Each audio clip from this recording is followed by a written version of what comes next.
Yeah, Sis and Tell. A whole lot of talk about a whole lot of nothing. Amanda does stand up, Alison's on TV. And when they hop on the phone, it's the place you wanna be. Sis and Tell.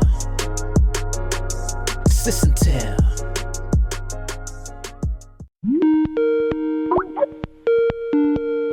Hey, Allie. Hey, man, what's going on? My obsession with Andrew Dice Clay is what's going on. That is not what I thought you were going to say. Okay. Okay, so I have to kind of rewind because he's on TikTok, and this is a word I'm using to describe his TikToks that you would never think would be used to describe anything that he's done. And that word is endearing. He's got like this whole series of TikTok videos where he's like wearing just like a warm winter hat and sunglasses, and he's going up to random people in New York and being like, "Oh, I'm sorry, you wanted to take a picture with me?" And the response is always, "What?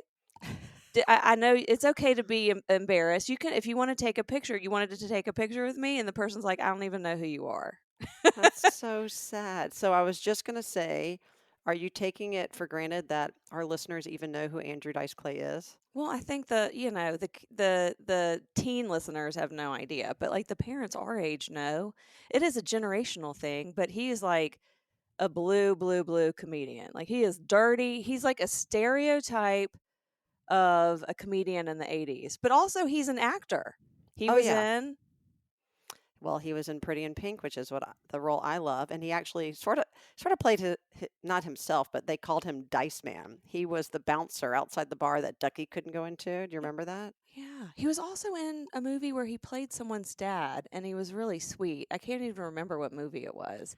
But so this is not where my story ends. Okay. And I've had no interaction with him. Just spoiler alert, there's nothing too interesting going on other than he's planning on coming. He's performing in Atlanta in February at this comedy club that's fantastic called Laughing Skull Lounge. And it's great because it holds about 70 to 80 people, and so it feels very intimate, though. It's like a very intimate 70 to 80 people, and he's performing there, which is awesome. And they're selling tickets and they're promoting that it's an intimate experience. Okay. And they have different ticket options. There's general admission, and then there's like VIP tickets where you're sitting in the table up front next to the stage, right? Like you can see up his nose. It's so small. It's so tiny. I can't even describe how tiny it is. And how much do you think just the general admission ticket is? So, right, you're still really close, right? But you're sitting in like the back area. $150. More. Keep going. $450. Keep going. $1,050. Okay, not This is like Price is 1,050, Right. right? No, it's a $650 for a general admission ticket. That is the cheapest ticket you can get. Come on. So For the Dice Man? Yeah, so the ticket fee associated with this is like the price of a ticket, right? So it's like $65 for the ticket fee. That's what I would pay for a ticket, right? And that's still pricey for a comedy show. People, but like intimate experience with Andrew Dice Clay, like I would have totally bought tickets to go see Don't him. take that out of context, by the way, because I'm not sure I would. There's no amount of money I would pay for that. It comes with a T-shirt, though. It comes with a T-shirt. The T-shirt's not free. The T-shirt's, $625. But no, it's so like I'm like, who is going to? They're banking on 70 people who have expendable incomes during which is basically a recession, and who are huge Uber Andrew Dice Clay fans. Right. Right? The Venn diagram of that, the intersection, right? The middle of that Venn diagram has to be very tiny. Yeah, I mean, maybe like 10. I can imagine like 10 people would love that 12 a close up. But look, I would call myself an Uber Beastie Boys fan, and if I had the opportunity to be in a room with them with just 10 people, let's say, would I pay $650 if I had it? If someone handed me $1,000 and was like, "Go spend it on whatever you want," would I spend it on a private, interactive Beastie Boys, one of them's not even alive, but and the answer is no, I would not spend $650. Oh, I was going to say, isn't this a rhetorical question? It feels like you absolutely would spend that. No, I I would buy wouldn't. it for you. You've loved the Beastie Boys forever. I know. Look, if when someone asked in the I've been obsessed with like the comment section on the post about the tickets going live. And someone's like, "Is the money going towards a nonprofit?" Because if it was, like if That this might was be a more compelling. fundraiser, Yeah. then I would be like, "Okay, so I get it. If it's a fundraiser and like most of it's going to some organization, right? But still, it takes like a very specific person, and it's not like he's still relevant in pop culture for multiple generations, right? Like Jim Gaffigan, I feel like he, of course, doesn't have the longevity of Andrew Dice Clay, but he's got, but like my kids know who he is, and you Right. know who he is, and mommy and daddy know who he is. I don't Andrew think. Dice Clay is he reminds me a lot of Rodney Dangerfield too. Oh yeah. He's got a very, specific way about his comedy, and he's very acerbic, but also sort of lovable at times. When you said endearing, I immediately thought back to this movie. And full disclosure, I had to look it up just now. But there was a movie in 1988 called Casual Sex. Uh-huh. It's about like two women who go and try to find their perfect man at some like getaway on vacation. And so he plays this character, Vinny.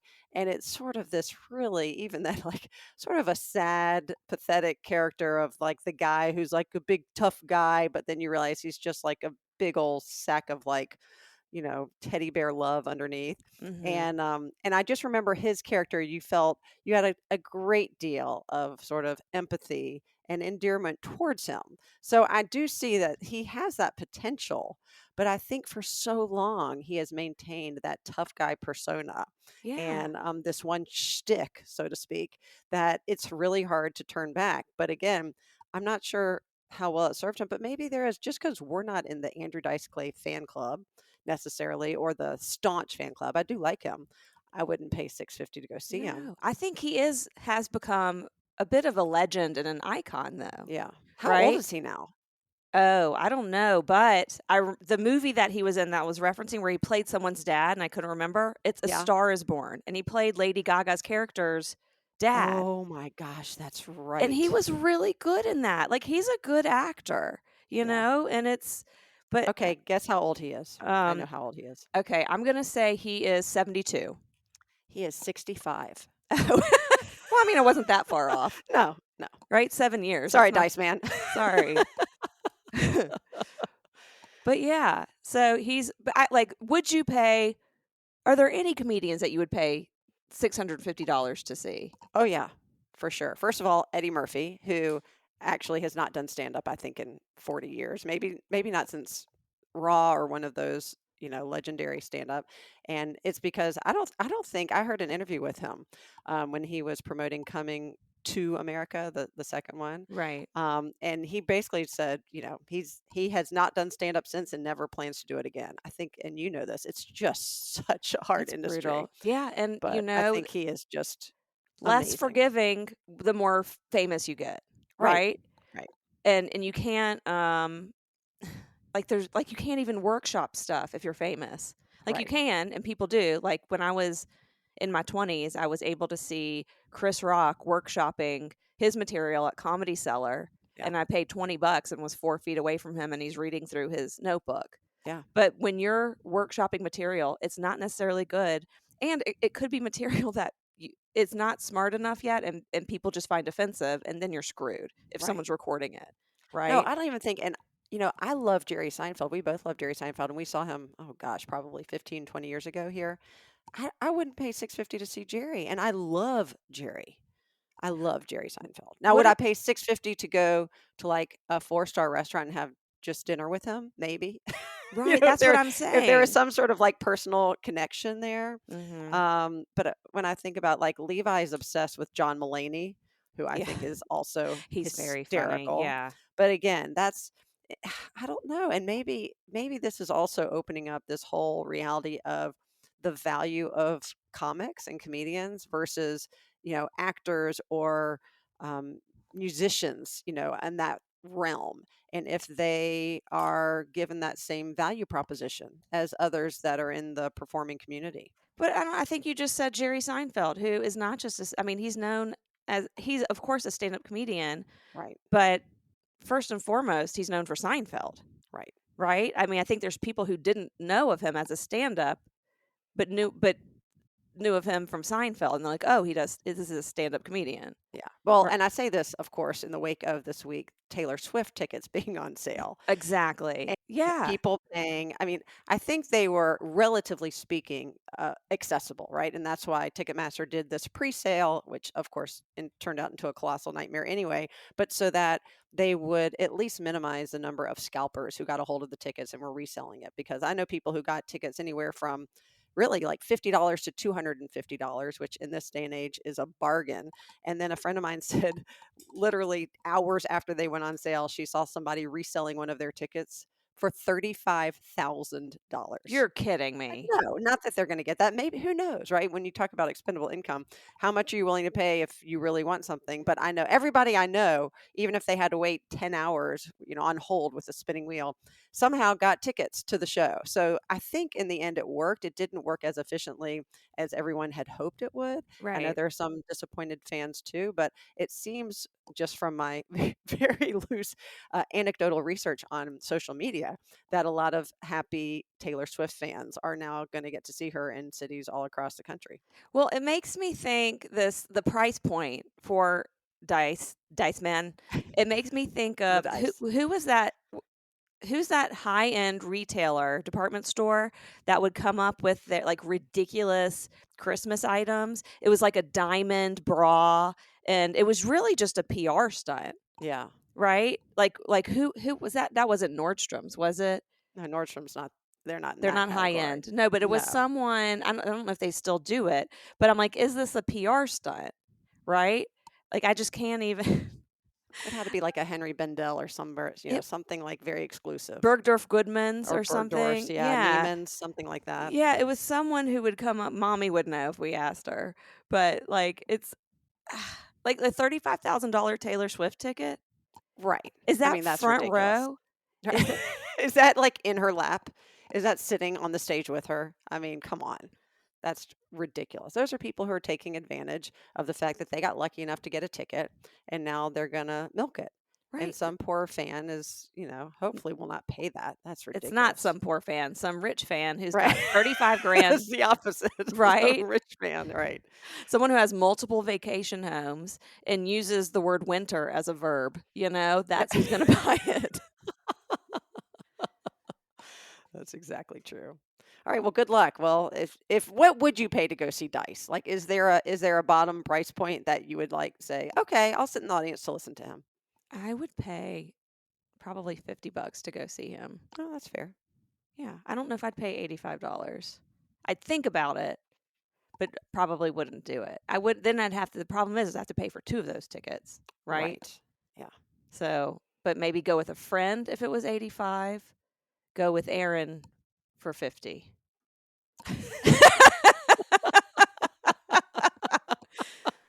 Oh. So now we're talking about the value proposition of your husband. No, I'm talking How about much, us the how much is money it worth being together? because it's like it's times 2, right? I'm Yeah. paying basically $100 for a ticket versus, Yep. $170 for a ticket. Oh gosh.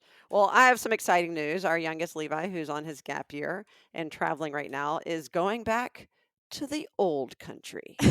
Has he And been to the young literally, country to go back to it? he's grown up in the young country, and now he is back in Turkey. Our great grandparents, on our mom's side, moved to America together finally in 1920 to Montgomery, Alabama, from Izmir, Turkey. These are Sephardic Jews who moved from, and really at I think a fortuitous time before Turkey really was in sort of in shambles with war. But I think you need to explain a lot of people have heard of like Ashkenazic Jews, but they don't know like Mizrahi and Sephardic. Like they may not understand what that means. Yeah. So essentially, and there was a time where really that was considered an intermarriage or a mixed marriage if an Ashkenazi Jew married a Sephardi Jew. So Ashkenazim traditionally are the Jews who stem from Eastern European countries. Sephardim are the ones who really can trace their roots back to Spain and were expelled along with the Muslims in 1492 and then landed in places such as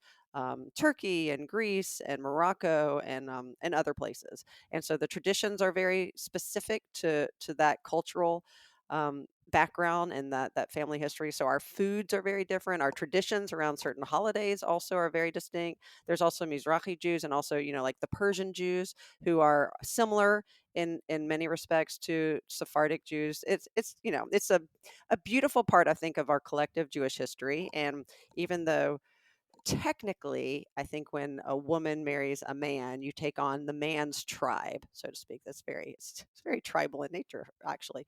And so our father comes from the Ashkenazi side, but the Sephardic side was so strong growing up, right? That I think we all really align ourselves with the Sephardic tradition and that family history in such a sacred way. So Stuart has All I've about been the to food. Turkey. It's all about the food. It's literally Really? all about the food. I wouldn't say it's about anything else other than the food. Yeah. And Stuart's been, you haven't been to Turkey, have you? I have not. I would love to go. Okay. So Stuart went when he was studying in Israel when he was in college. He and some friends actually went to Turkey and went to Izmir for Passover. And he Mhm. ended up meeting um, our great grandmother, Susanna Varen's, basically her step grandson, Well, the Yitzhak story Tovi. Yeah. the story was pretty incredible because he had sent when he arrived, he was on a search for family the entire time. Another family ended up and I think they walked into a synagogue and They this did. family was like, "We'll host you for you and your friends for Passover." And then when he was sitting down in their living room and the host comes in and says, "Stuart, someone's on the phone for you." Right. And this is like 1992, right? There's literally no cell phones. They're using landlines. There's no Google. There's no internet. Right. No, It was all like word of mouth. This yeah, was like a whisper campaign. right.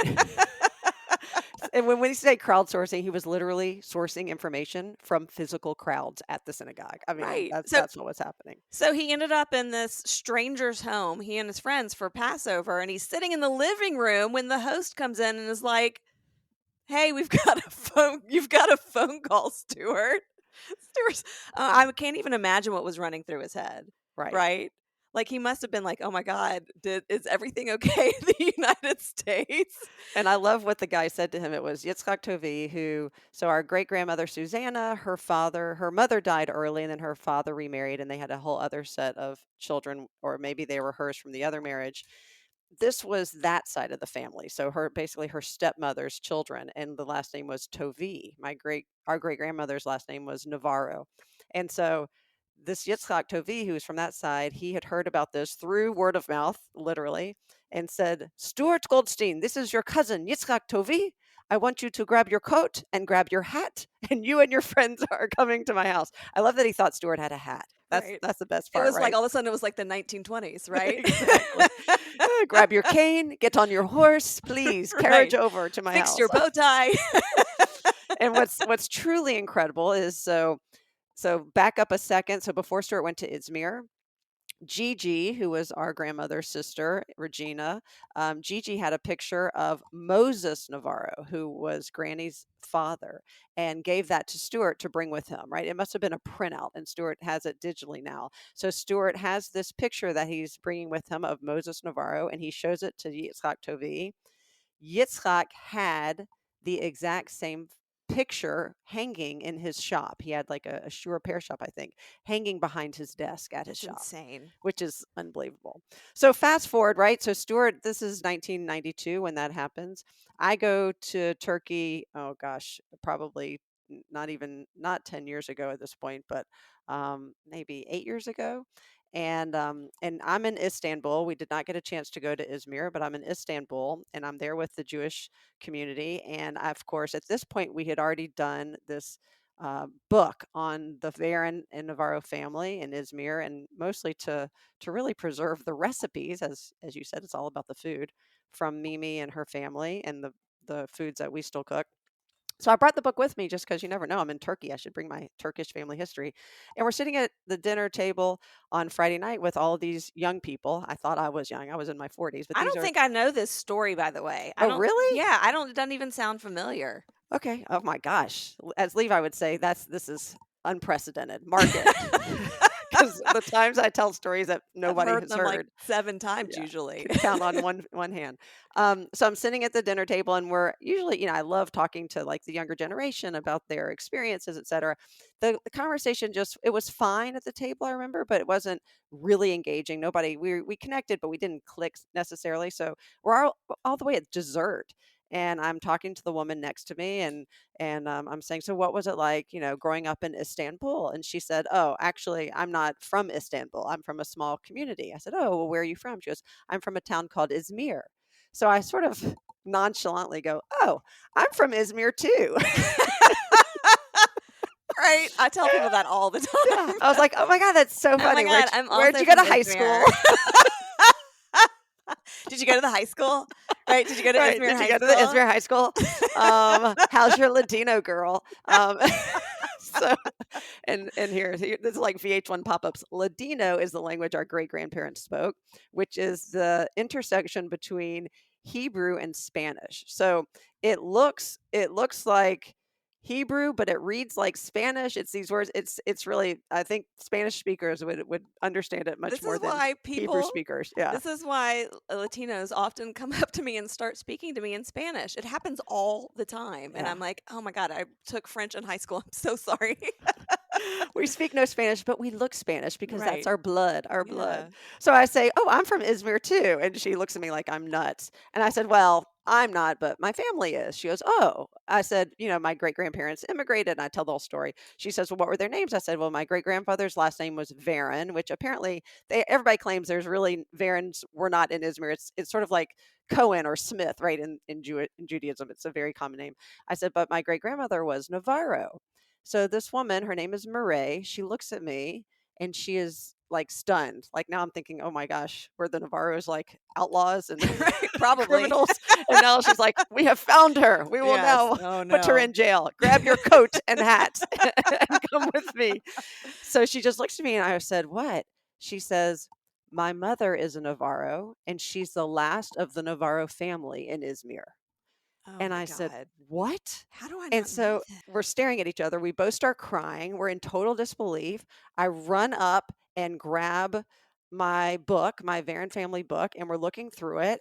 And she's calling her mother to say, oh my gosh, right? You're not going to believe what's happened at dinner. And I'm sitting with this woman and we're crying, we're hugging. I'm like, cousin, yes, we are cousins.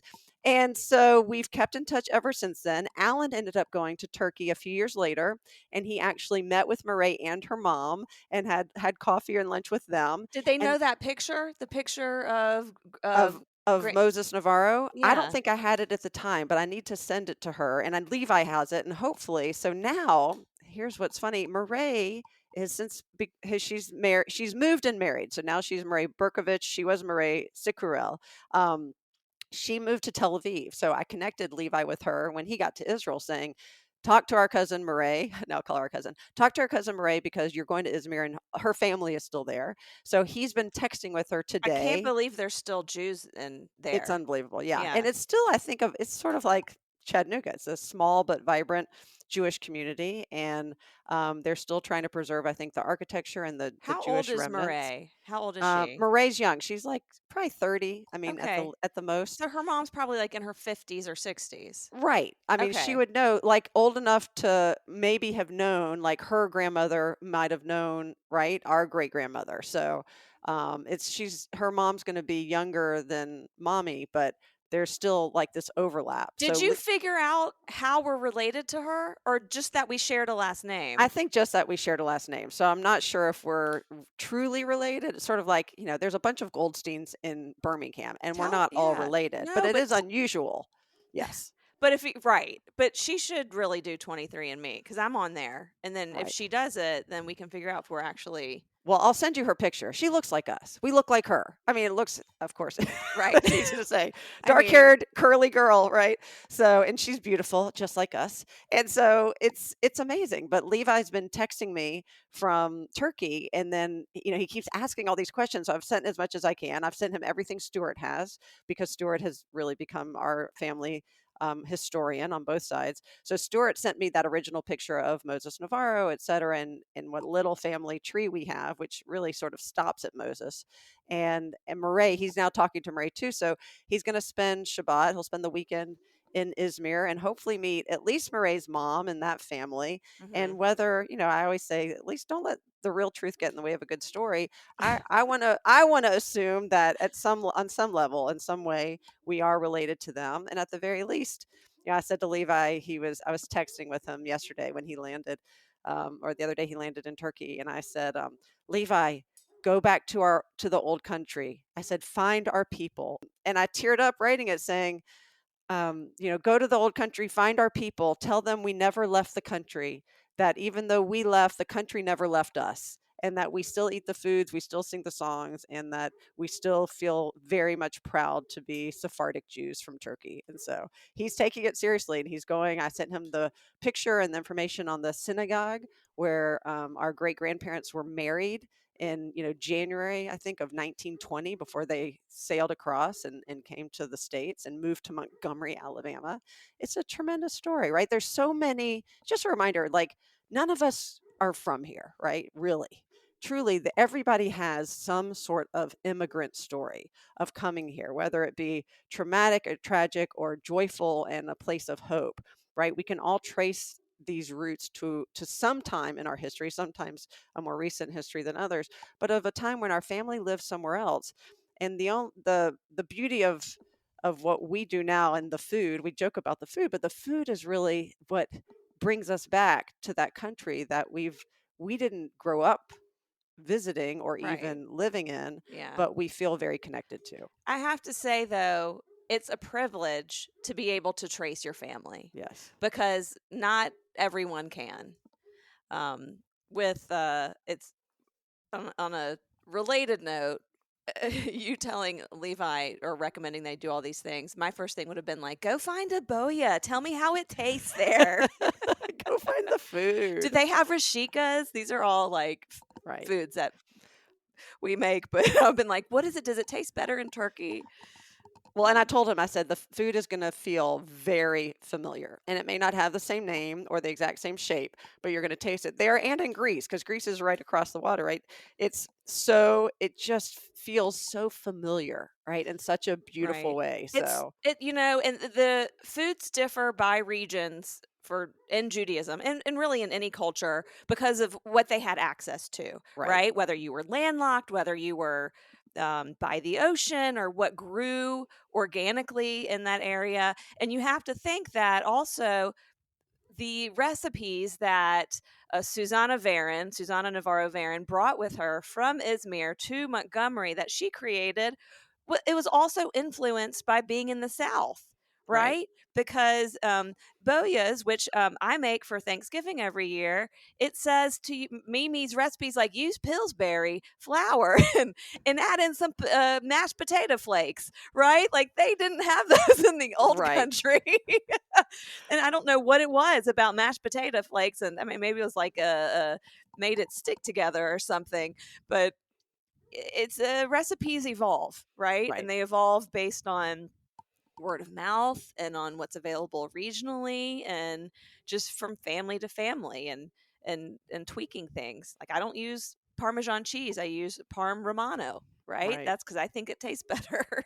Well, and also what's interesting is how similar all of these recipes are. Number one, nothing we have has chocolate in it, right? Chocolate must have been such a luxury item. Even sugar, right? Oh, When I make interesting. rashikas, it's half a cup of sugar for a recipe of 100 cookies, which is literally nothing. But it's flour, all the doughs, flour, oil, water, a little pinch Mhm. of salt, and then Yeah. you add what you had, which was potatoes, were cheap and you could make a lot of them. The cheeses, was probably even more luxurious. Feta. And then the ones I make, the barecas, Right. are these little turnovers. But think about it, like a pierogi or an empanada, or all of these things. They all look the same, right? They're all Yes. these little half Just moons. different sizes. And they filled them with something, Right. whatever they had around. They probably leftovers. So it's like, fill it up and then we'll eat it. Yeah. And that's what became the standard fare for all of these different countries and peoples, which now you bring over. So, and anyway, we're lucky that we were able to trace our roots, and we're lucky that frankly Levi's able to go there at this age and is curious enough to want to explore his own roots and to understand where his family came from. How much longer is he going to be in Izmir for? I think just the weekend. He's only there. Okay. They travel to many different cities. He's just there for a day or two. So good. He still has time to FedEx us some food. So Right. Well, thanks for listening to the latest Sis Tell podcast. Don't forget to share us with your friends, share us with your family, share us with your foes, and have an awesome Thanksgiving. As always, this has been Amanda and Allison with a whole lot of talk about a whole lot of nothing. We'll catch you next time.